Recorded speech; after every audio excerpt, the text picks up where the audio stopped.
Rouen, historiquement connue comme fief centriste, est aussi la ville natale de François Hollande. Dirigée par les socialistes depuis 2008, elle attise cette fois bien des appétits, à commencer par celui du Front National, absent du scrutin municipal depuis 2001. Jeune professeur d'histoire-géographie, Guillaume Penel a été choisi pour incarner le renouveau du parti. Sa première campagne repose sur un message clair, baisser les impôts, revoir la circulation urbaine et surtout s'attaquer à la thématique de la sécurité. Je pense que les politiques ont abandonné par laxisme, par idéologie, la sécurité. Et la sécurité ici des Rouennais. Donc une police municipale équipée, armée, avec une véritable volonté politique d'intervenir sur le terrain. Un terrain classique que la droite a décidé elle aussi de défendre coûte que coûte en imposant de nouveaux visages comme celui de Jean-François Bure, chef d'entreprise de 47 ans qui mène sa première campagne en promettant de contenir la pression fiscale mais avec une réponse sécuritaire plus mesurée.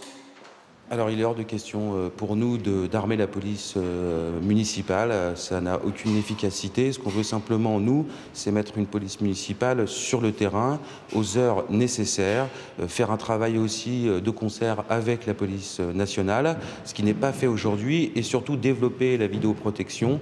Rouen, dans ce domaine, a pris énormément de retard.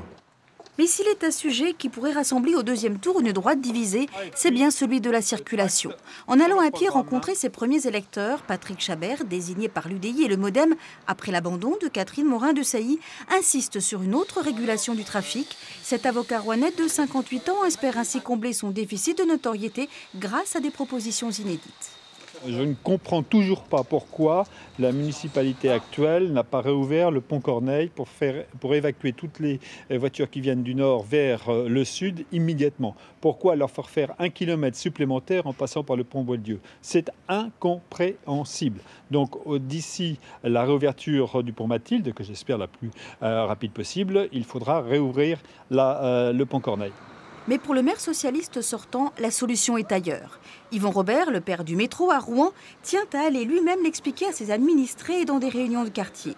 Soutenu par le nouveau président de région et Valérie Fournéron, qui avait raflé la ville aux centristes en 2008, cet ancien enseignant veut notamment créer un nouvel axe nord-sud de transports en commun, du Boulingrin au Zénith, quitte à sacrifier une voie du pont Guillaume le Conquérant et des grands boulevards, le tout sans hausse d'impôts.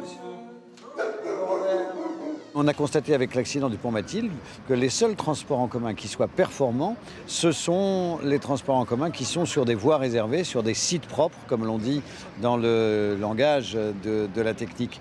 Et ce qui marche bien, c'est le tramway, le métro, c'est Théor, c'est la ligne 6 et 7, qui ont augmenté depuis l'accident du pont Mathilde de 20 à 25%.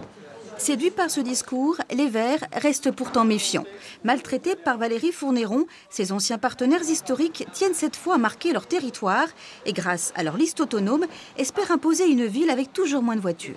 Si la liste citoyenne écolo arrive en tête, ou en tous les cas un très gros score, ça sera une sécurité, un passeport pour avoir ces 5000 places de parking relais qui sont absolument essentielles, à la fois pour mieux vivre en centre-ville, mieux vivre en ville, à la fois pour mieux respirer, pour la santé publique et finalement pour avoir une citoyenneté apaisée dans une ville aussi apaisée.